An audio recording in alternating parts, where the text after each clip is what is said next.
દેશભરમાં ટ્રક ડ્રાઈવરો હડતાલ કરી રહ્યા છે। દેશભરમાં લાખો ટ્રકના પૈડાઓ થંભી ગયા છે।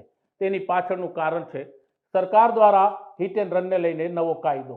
આની સામે દેશભરમાં ટ્રક ડ્રાઈવરો પોતાનો વિરોધ પ્રદર્શન નોંધાવી રહ્યા છે। ત્યારે તેની આગ હવે ગુજરાતમાં પહોંચી છે।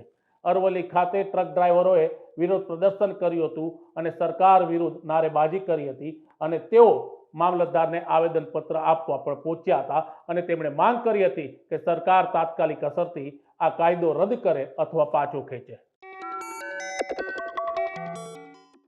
સરકારે જે કાયદો કાઢ્યો છે ડ્રાઈવર માટે એના વિરુદ્ધ છીએ અમે।